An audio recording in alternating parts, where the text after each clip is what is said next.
Well, welcome to the latest edition of TV on the Net. I'm your host, Tom Vartanian. Today's show brought to you by AmeriQ Credit Union. For every day, for everything, located next to Little Caesars at 3944 Route 281 in Cortland. By Riding Oak Creek Farm and Marathon, all natural, pasture-raised Angus beef from our farm to your table. By the Cortland Voice, the exclusive media partner of TV on the Net. For all your local news and sports in Cortland County at no cost to you, check out cortlandvoice.com. And by the Royal Auto Group on Route 281 in Cortland, the home of no hassle, no razzle-dazzle. Check them out at royalautogroup.com. Well, today's going to be a fun day. This is what I was originally trying to set up, and it morphed into them becoming a sponsor of TV on the Net. And so joining me today is the owner-publisher of the Cortland Voice, Tim Bennett. So like I said, Tim, this is what I was looking for originally, to sit down and talk, but it became a sponsorship, and it's gonna be fun. But welcome. Thank you.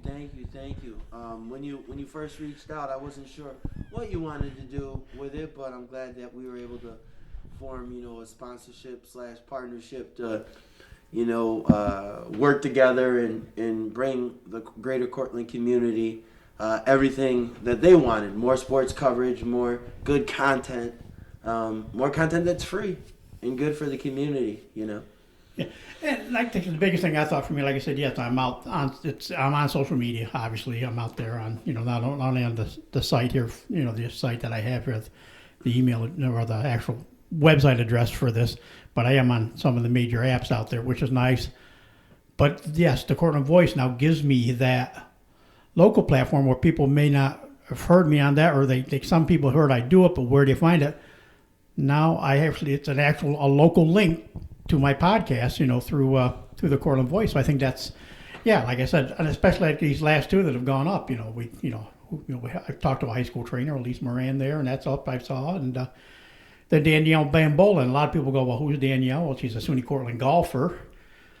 One thing from Miller Place, so down around Long Island, but but she's got to Suny Cortland and got diagnosed with type 1 diabetes, so it kind of made it a very interesting story, because here she is trying to and wants to be a pro golfer, and she's dealing with a major health issue. So it's kind of I think things like that work well as long as talking to former athletes and things like that. Yeah, that's the thing about Red Dragons. I'm a former Red Dragon myself. I graduated in '07, but whether you're an athlete or not, we're resilient. I don't know if we come into Cortland and not have that and we leave that way, or if we come and then we learn to show it. But I've just seen so many good things, whether people be, like I said, an athlete or something else, just good things where resilience has been shown throughout the years. Some show it quicker than others.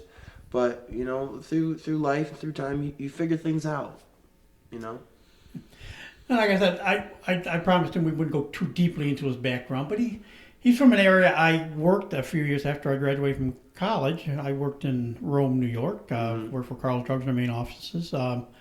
And, well, Tim is from Rome, and so my one coworker, his brother is a coach with a hockey team there back in the day, Tom Meese, or Doug Meese. Doug also did played hockey and did some different things too. But you're a Black Knight originally too, from RFA, I hear. Yeah, so I did graduate in '03 from Rome Free Academy. Their original site used to be on Turn Road, like right next to the football stadium, back like when Coach Hoke was there and our team was pretty dominant. Now the school is on Griffiths Air Force Base. The Air Force Base, like, quote unquote closed, with the military, and many of them left in the early to mid 90s.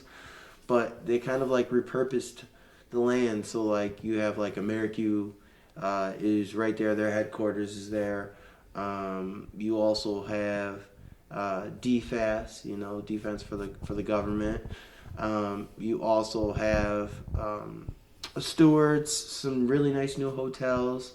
And then they built the brand new Rome Free Academy up there, and that was built and opened in '02. So the first class to graduate was '03. So that was my class. So that was an experience, a brand new school. So we were the last junior class to leave the original building, and then first class to graduate from the building on the base. So like that was a total experience.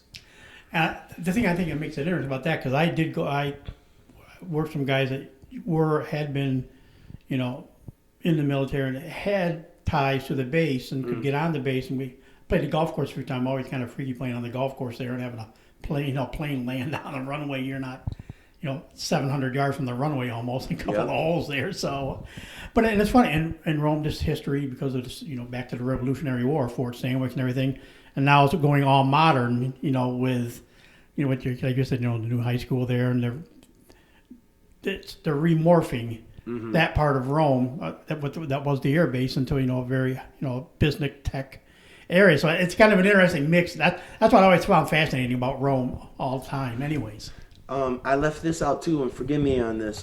Also on the base is you have Duluth's Field. I went to school with Mandy, and her family was the ones who started that. And they have a bunch of baseball fields, baseball, softball, but a bunch of locations where people can play.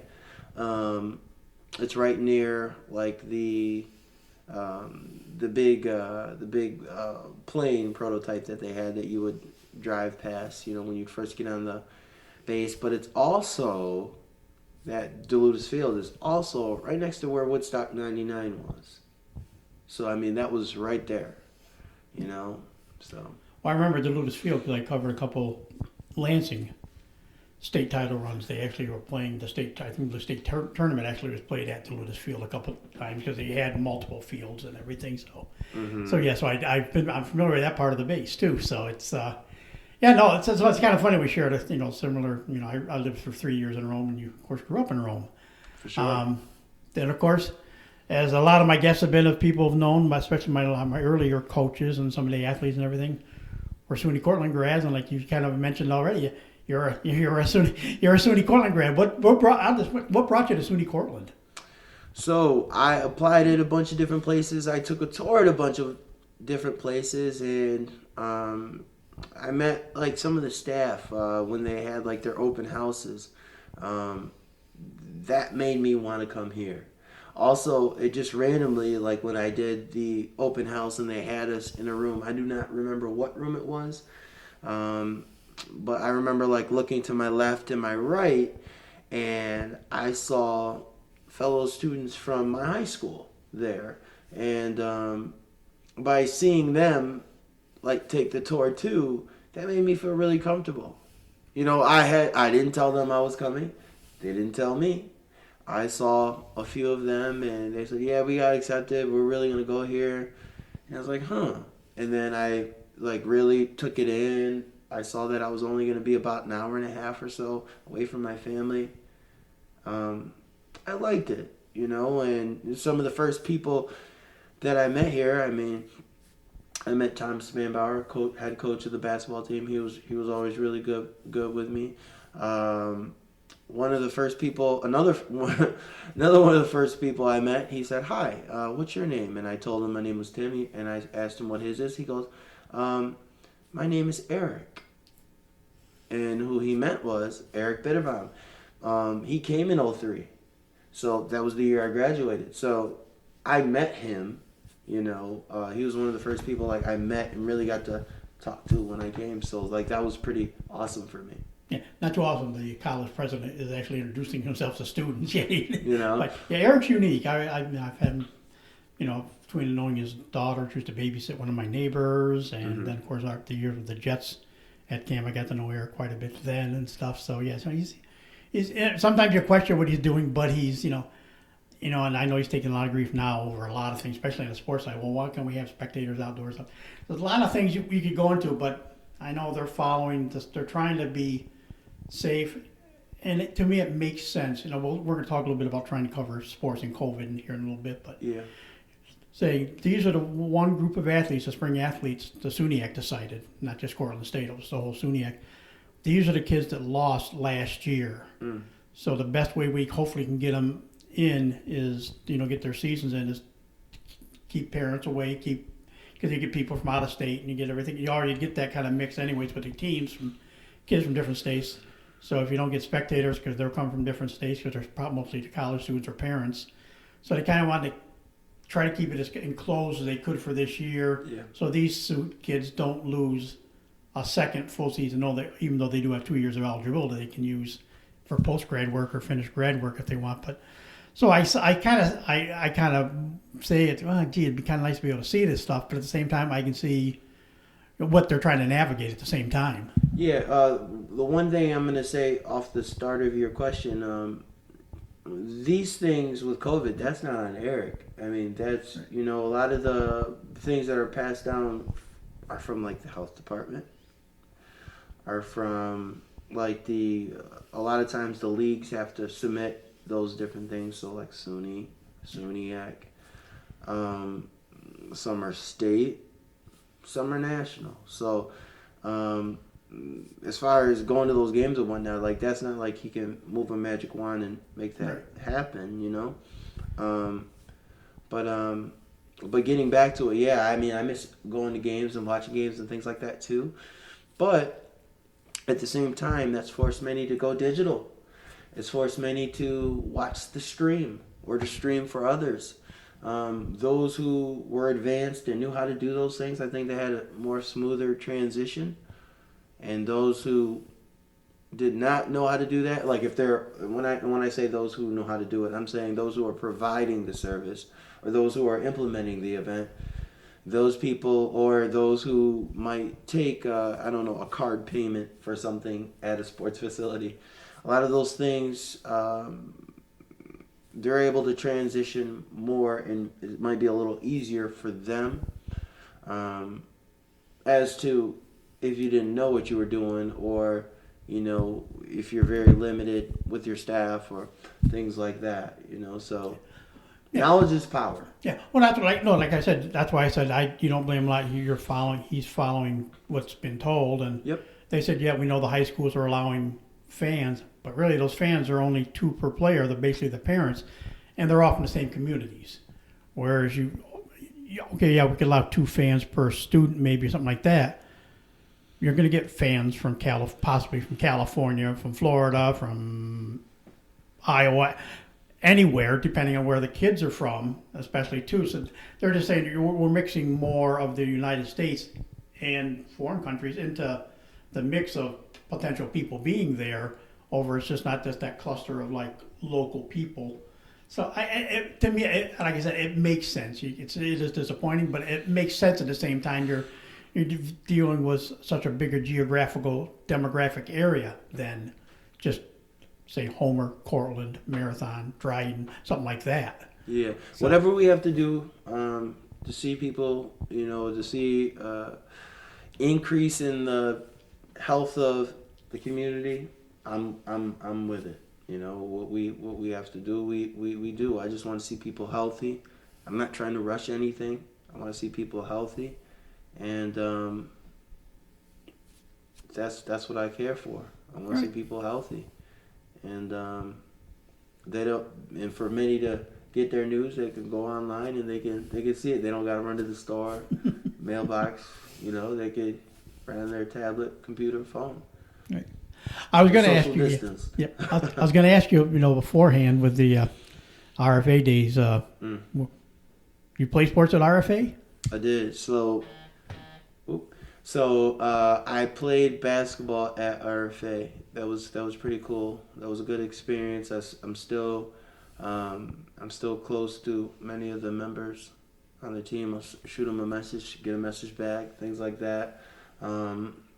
Not even just them, cheerleaders too.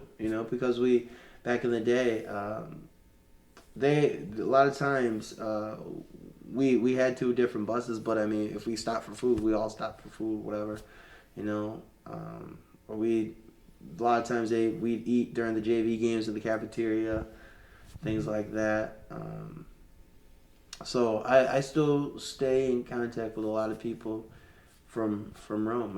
One of my best friends still is there, Anthony.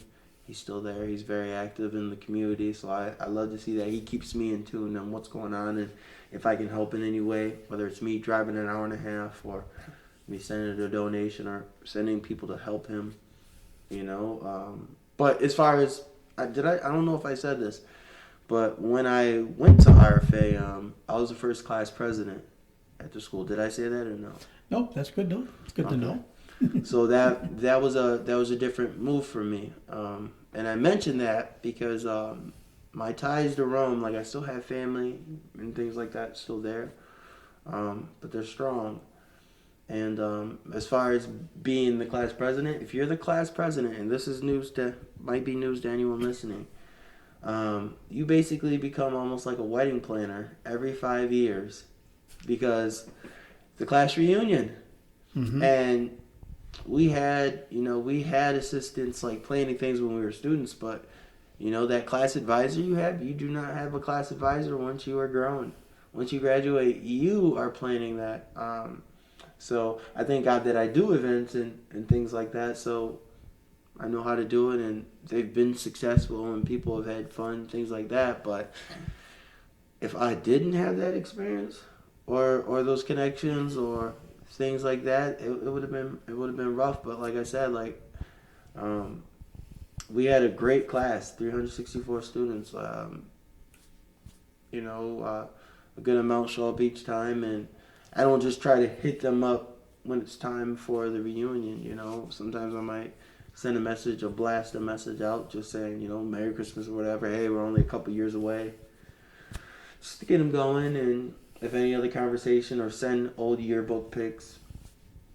Keep it interesting. It's good to send little touches, and I love to hear what they're doing. Or if I'm home, if I run into them, I love to hear what they have going on, or meet their kids, or things like that. Hear about their new job. I just like seeing people level up, do better. Here's a hard question for you. How do you rate yourself in your playing days at RFA as a basketball player? So the funny thing is, I wasn't a star, not at all. But I can tell you this: things I knew how to do, I knew how to block. That I'll say I was top level.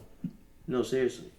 Block and rebound, I could do that. I wasn't as big of a frame, body wise, as I am now.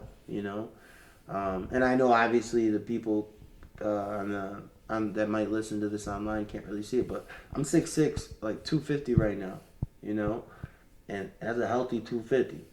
So playing days in school, I was maybe 6'4", 6'5", only like 150, 140. You know what I mean? So I was really tall and skinny, but I knew how to block and rebound. No plays were being ran for me, but I wasn't the type that begged for the ball.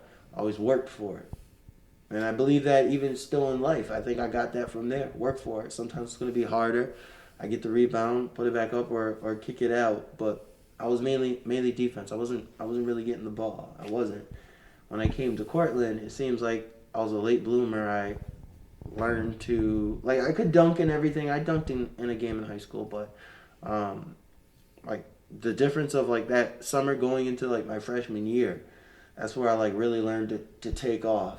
I'm talking dunking left hand, right hand, reverse dunks, pump reverse dunks, dunking on people, alley-oops. So I felt bad that happened as soon as I leave, but I don't know, I got more coordinated. No, it just happened. You see me and a lot of people that know me here in the area. But find it hard to believe I was about a 5'8", 5'9", 145-pound football player back in the day. That was me. So I was certainly not what I am now. So what position did you play? Well, it was funny. I went out, thought maybe I could be a running back. To begin with, I wanted to be a wide receiver. They said, well, no, you're not quick enough or whatever this way to be a wide receiver, so they made me a running back. Then by the time I got to varsity, they go, you could still be a running back, but you also would be helpful as a wide receiver. So, and of course, our high school, my senior year, I graduated in '75, so eons ago compared to you even. But what high school was it again? Afton. Afton, very okay. Small, like the size of Marathon or McGraw School. But we had trained as a coaches in my sophomore year, and we had a 2-year run that was very good. I think we lost maybe 3 games total those 2 years. but you didn't really have sectional play and state play back then, so it didn't matter. You played your 8-9 games and that was your season. But my coach, Mr. Royson, we went back. We ran the single wing. I was the 4-back. I was like the blocking back. So we ran a single wing, which nobody had seen since like the 50s. So it was just fun because it was so hard to defense that we ran over people. We could score points and do things because nobody knew how to defense it. So I played a little basketball, swam, golfed. So I did a little bit of everything in high school. But so yeah, and I was like you said, doing basketball though. Yeah, I was not a scorer. I would go out there. I could draw an offensive foul on somebody, grab a couple of rebounds, or do something. Even though I wasn't that tall, and then I just got tired of being that bench player and stuff. I could do a little bit more. So my last year I went out for the swim team. Mm-hmm. And how much that improved my golf game was amazing. Just all the extra work in the pool with the shoulders, the legs, and the backs, how much better that made me as a golfer in the long run. So it all paid off in the long run. Yeah, the work you put in, outside of the game, and that's what a lot of players need to hear. If you think you really want to perform at a high level, it's the things you do outside the game, whether it be the way you eat, how hard you're working outside of practice, so that when it's time to perform, you're ready. You got to put in a bunch of hours. I read something back in the day, and it said, to be at like elite level, you want to put in 10,000 hours into anything. And I know obviously that's hard to do in high school, by the time you get there. But, if you've started playing young and you're doing hours over the years, it adds up. Things add up. So, just saying. So this begs the question, and like I said, the first person who said the first guy you mentioned when looking at Cortland State and everything was Tom Spanbauer. So did you play basketball for the Red Dragons, or just you happened because he was a basketball coach, he thought maybe he could convince you to be a basketball player? Well, freshman year I did not make the team. I did manage. Between freshman and sophomore year, I was playing basketball, and there was gonna be, back then you could campus recreation, so rec sports would they put on a dunk contest this one year. So this was in April of 2004. So I was down there with a friend, and I was just doing different dunks and things like that. And I windmilled it and held it back as long as I could. And when I swung down to dunk it, the ball hit the top of the rim, not the front. It was over the rim. And I leaned back and I fell awkwardly. And I tore my ACL, MCL, and meniscus, and I had a deep bone bruise. What does that mean? I had to have surgery.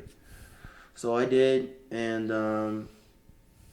at that time, that made me decide, obviously, I wasn't Jordan. I wasn't LeBron. I wasn't going to the NBA. And if I did go to the NBA, it would have been more than likely as, I don't know, a coach or part of, maybe I succeed in a business and invest, my involvement on the business side. So I knew that. I just got the degree.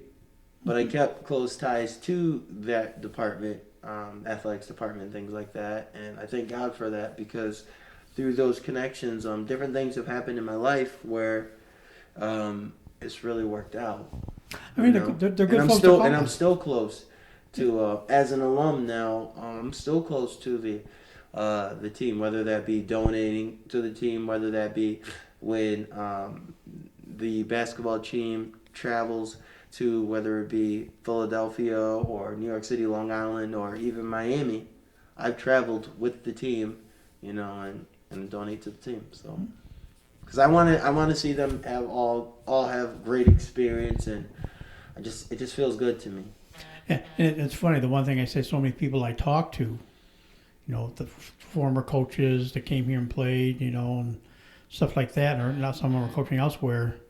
That one of the biggest things they say is part of the selling point that they came up at Suny Cortland was these are almost professional facilities you're playing at, and you got to admit that between the stadium and complex and now the two football fields that the Jets use for training and grass fields have become soccer fields. Technically, they play a lot of soccer games on those fields now. So, but and now they're only playing. They said eventually they're renovating the outside of the park center now. Eventually, someday maybe the inside's got to get a little bit more. But I mean, still though, the gym, the pool, and everything. And of course, the baseball field's now got turf on the infield. Wallace Field, it's Lusk Field House has been done over. The tennis courts have been redone, and during part of the renovations. Really, for a Division III college, these facilities are almost top notch with a lot of Division I colleges. We're very elite, and then you can't leave out the Life Center. Right.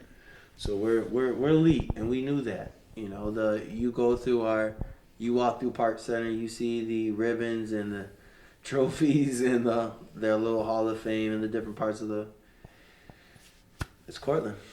Mm-hmm. I guess that, like I said, we won't go a lot into the trade details of the Cortland boys. We kind of agreed we wouldn't do that, even though they're the owner publisher. But what details? The trade details and a lot of trade. I mean, you mean how operations? Yeah, a lot of the operations. Okay, like sorry. That. But what made you decide to turn around and be the Cortland voice? You're in Cortland. What kind of led to that? So first things first, I didn't start the Cortland voice. That was Peter Blanchard, and Pete's a good friend. So, hello to Peter when he hears it. What made me get involved? I had a friend who needed help with something business wise, and what happened was. She showed me what the Cortland Voice was, and that was in 2017. So what happened from there was I read my first article and checked out the site and whatnot. So back then, it was like maybe March or April of 2017, and then I was like, oh, this is pretty good. I'd like to put an ad on this, because for my other business that I own, and she goes, oh, well, the owner's right there. So that's how I randomly met him. I met him downtown and saw it, and I was like, hey, you got something great. Would you ever allow somebody to like how do I advertise? Oh, well, we have these packages, yada yada. And I asked him, do you need any investors? Because I saw what he had, but I saw that it also could grow. Because, I mean, a lot of the things, like, before I fully, like, bought in and bought the full business, I mean, a lot of things you see are from Pete. So I don't want that to get lost. Right. Well, I met Pete. That's how I kind of knew the Cortland Voice originally. I met Pete. Great guy. And it's not to say that I didn't grow it, because, I mean, I definitely did that, and it added different aspects to what weren't there. But, yeah, a lot of the base, the core, that's him, and I'm thankful to him, still to this day. So, props to Pete Blanchard. Yeah, Pete and I had a number of conversations during my career. So I've known Pete, and so yeah, and he is a nice guy, and I see he's moved on. I saw him pop up somewhere. He's doing some stuff elsewhere, so I'm glad. But yeah, he was a good guy. Like I said, he's like I sense just the little bit we've talked, and it's only been the last couple of months that we've really started talking at all. That he cared about the community and the county, what's going on here, and I get that same vibe right from you, that you really do care about what's going on in the area. For sure. So as we said, it's been interesting. I mean, luckily, you do more than sports. Obviously, the Cortland Voice, you cover news, you do features, you do lots of things. So you've been busy the last 13, 14 months with COVID around. You've still been busy. News never stops. Never. But there's always high school sports, pro sports even, and college sports all came to a grinding halt. And so how up till then, how does that, how do you feel when you're like, well, you've lost a part of what makes you guys unique, because you are strictly, you're not, national sports you can find anywhere. College sports, it is still worse, especially the local colleges and, of course, the local high schools.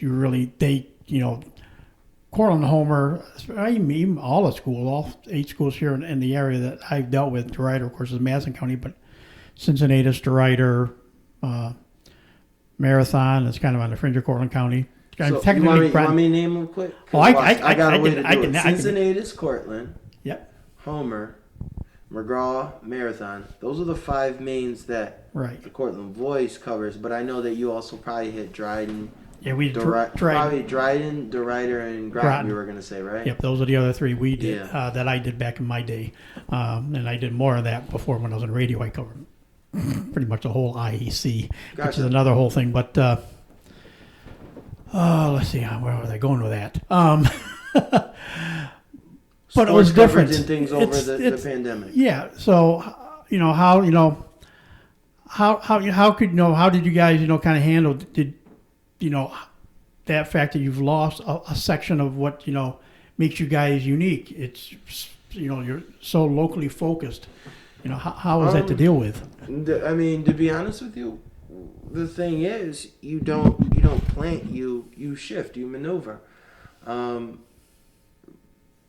When it happened, I mean, that affected everyone. So when it initially happened, we needed more people to cover more health things, right? Because, sports is still health and wellness, right? So if you can't cover a game because the game's not happening, but if you have a Como release every day, if you have, Governor Como release every day, if you have different things from Lisa Perfetti in the county, if you have certain things going on from the mayor, certain things from the government, local government, the police announced this, or we put it like this: there was never not something to cover. You just maneuver, and that just is what it is.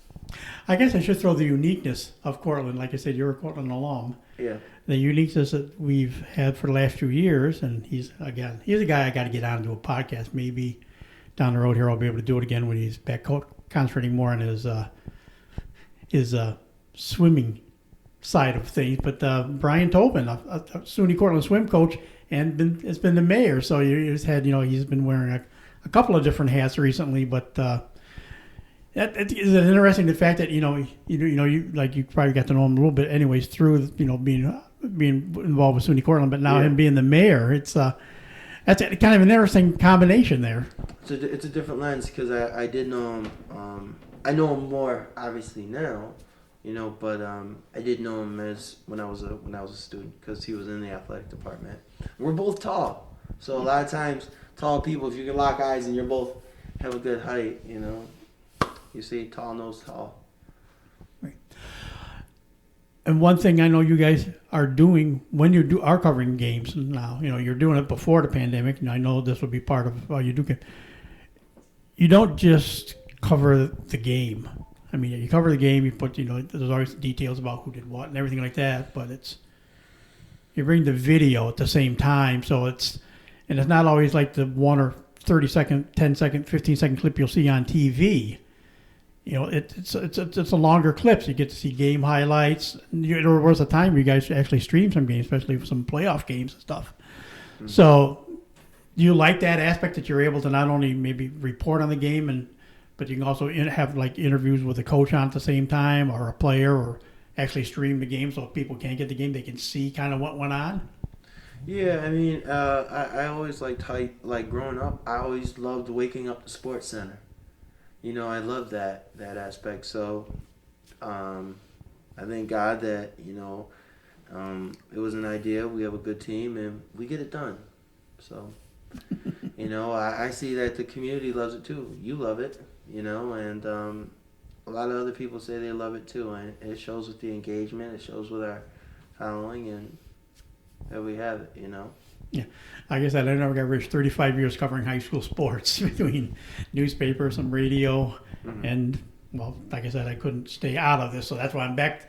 I looked at this. I'm back to my radio roots, but I've gone to the internet to do it with the podcast. So yeah, it's just something about the local kids.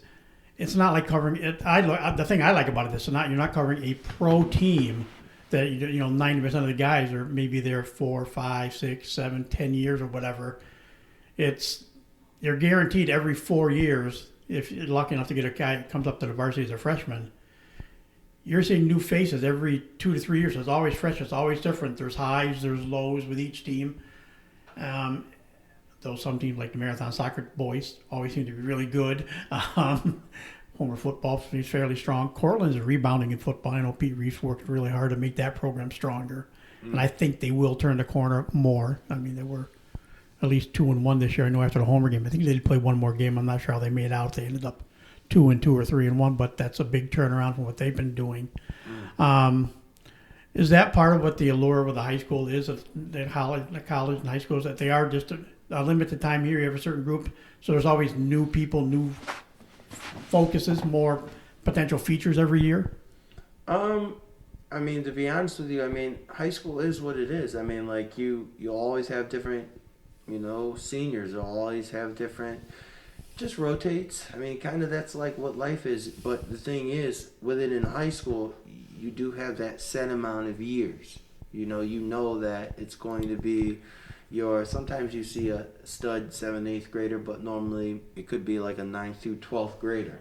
They have that amount of time, then they're out. Boom. Then it's on to college. I think it shows differently just because the fact is you're playing around, the people cheering you on might be your family and friends. So it's, and it's where you live. You go to the same gas station, you go to the same post office, you see each other, frequent the same restaurants, the same parks. So by seeing those same people constantly, yeah, I mean it's gonna hit different. Like somebody might be a fan of a professional team, and before the pandemic, you got thousands, tens of thousands of people in there, and you're all cheering them on, whether it be a Bills game, or Patriot game, Bucks game, I don't know, Bears game. You're cheering them on, but it's different when the way you're gonna cheer for the professionals. That's not like you're gonna cheer for your daughter, your son, your family member. You're cheering, but that joy of seeing someone succeed, that you personally know, there's nothing like it. And the other thing, I'm looking. I mean, I obviously I've talked to some of the guys that so far and girls that have been the stars back in their playing days. But there's a lot of interesting stories that I can relate to. Like, I was never really the star, even as good a golfer as I was. I was the 5th man on our golf team, and I averaged 39 for 9 holes, which is it's only a couple over par. But I was the 5th man. That's how good our golf team was. But This our format either way, whether it's the Cortland Voice or whether it's TV on the net or even the Trojan Football Talk, you can talk to those guys that we're like the role players, and like I said, you and I are kind of we're role players more than anything, and you can make them feel like they were the star to score 30 points or ran for 200 yards and 3 touchdowns. It's a way you can make anybody feel like they were an important part of what they did. Yeah, every person plays a role. Sometimes the leader has to be a follower, and a follower has to be a leader. And if you can learn to go back and forth, I mean, you have a higher chance of being successful. Because the thing is, I mean, even though I am the owner and publisher, a lot of times I will, like with the podcasting and whatnot, when I speak with you about what you have going on, I'm not trying to lead. I might say, hey, I have an idea on a story, but I trust you. Why? Because you've been doing it this long. And I trust that you're gonna get it done. When we came in here, I know everyone listening can't see this, but he pulled out a piece of equipment, and he was like, "Yeah, I heard this is really good, and this is really good for podcasting, blah blah blah." And I have that same equipment, so I know we both have a really good source, or a good salesman or saleswoman, salesperson who showed us that. But personally, I just feel like I try to surround myself with good people, and I try my best for that, and if I have good people around me and I do them right, bless them, I feel like everything is going to work. God will bless it. So that's what I personally feel. And I like we said, the Cortland Voice. I don't know if you want this one. I'll leave it up to you to totally answer. I'm good about that. But I know you've been wanting to grow the staff anyways. Can you say like how many people you have as far as your like reporters and stuff out there, just overall for the time being? We do have staff, and we also freelance too. But so like we're constantly going to be growing, and there's going to be a couple more things you're going to see soon. So Okay. We'll leave it at that. That's good. That's why I said it's Yeah, let you're people fine. know let people know what we're doing. yeah, of course. We kind of did set a couple boundaries of how we wanted to do certain things and certain things you would talk about. So it's cool. Yeah. So what do you see? I guess can you say as we say hopefully now that we're almost back to normal, we're getting there as far as attendance will eventually pick up for games and stuff, but. Coming up, can you maybe say what do you think you'll look at down here in the summer? I know the Cortland Crush will be back in town. The college, the team that plays in the New York Collegiate Baseball League will be back. You're saying And what am then I going to cover in the summer? Are you kind of looking at some of the what kind of local things would you be like sports wise would be interesting things you think as far as the summer goes? Everything is interesting in the summer. Can I promise you or tell you what I'm going to cover right now? I'm not sure. I gotta see what is actually out there. So I don't. One thing I do, and I think this is smart on my part, I don't make promises that I know I can't keep. So Right. stay tuned. That sounds Maybe I good. come back and give a drop in a couple weeks, couple months, and we announce it exclusively on your show what's coming on. But as of this time, I think you gotta stay tuned. Sounds good. Yeah, because I know, like I said, I'll do a little bit with the Crush, but also I know they have their own media side, and they do a lot of their own videos and all this stuff on their website, along with the game broadcasting them. But there might be a certain local player to catch our eye to do something. Yeah. I really am still. I do want to catch up with the Y and a couple of these places. They every year you have all these different running events, and so many of them have been they're virtual running events. Now I think that'd be kind of fun. I never heard of virtual bowling for this year until high school rolled around. They did bowling. I said, well, how do you do virtual bowling? And it turned around, basically what it just was is each team, they had a camera and stuff. So you'd have a camera and you could film your bowlers. You bowled at your own place where you practice all the time. You bowled at one site, like, say Homer was bowling Chittenden. They Chittenden bowlers would bowl where they were. Homer bowlers would bowl at High Lanes and Almost Homer. like a Zoom with And a so setup you do camera. it, then you just match the scores up later. Sometimes most of the times they both bowl at the same time. Sometimes at one school they'd have to do it one day out and the other, but whoever threw to virtual bowling, still being able, but to have a competition. And Homer, of course, won everything this year. The boys again won everything again this year. So I mean, their one senior, Richard Lamberg, I think is 50-0 as a bowler. He's a senior this year. He's going to play baseball. And his Ringby's like 50-0 in his high school career. So even through a pandemic, the bowling team, the boys couldn't get beat when they bowl. So it's interesting. It's opening the door up for so many possibilities and different things you don't really think about. Gotcha. Mm-hmm. So, but other than that, I don't know if there's anything else that you'd like to throw out there, as far as what you want to say, about the voice or anything else like that, or any other words. You give some pretty good words of wisdom already to high school kids about how to handle things. Any other little closing things you would like to pass along? If you want to, once again, if you want to be an athlete at the next level, collegiate or professional someday, it is going to be that work that you put in, whether it's getting an additional trainer, whether it's, and the thing is, it's going to come with, this is a key word too, sacrifice. I know a lot of people say these things, but it's real, and that's with whatever you want. If you want something and it's not happening now, you have to change something.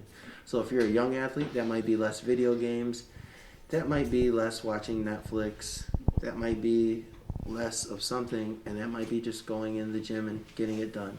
But I wish you all well, and I look forward to covering you. And with that said, that'll do it for this edition of TV on the Net. Today's show brought to you by AmeriQ Credit Union, for every day, for everything. Located next to Little Caesars at 3944 Route 281 in Cortland. By Right Angle Creek Farm in Marathon, all natural, pasture-raised Angus beef from our farm to your table. By the Cortland Voice, the exclusive media partner of TV on the Net. For all your local news and sports in Cortland County at no cost to you, check out CortlandVoice.com. And by the Royal Auto Group on Route 281 in Cortland, the home of no hassle, no razzle-dazzle. Check them out at RoyalAutoGroup.com. And so, like I said, TV on the Net, we've been able to find it locally. I remind you, we mentioned it, CortlandVoice.com. Check it out. You'll find more of my... I now have a new local connection to getting my podcast out, and I appreciate that. And Tim, I want to thank you for taking time to talk to us. Thank you. Have a blessed day. And that'll do it. So, thank you for listening. Stay safe, and we'll talk to you again soon.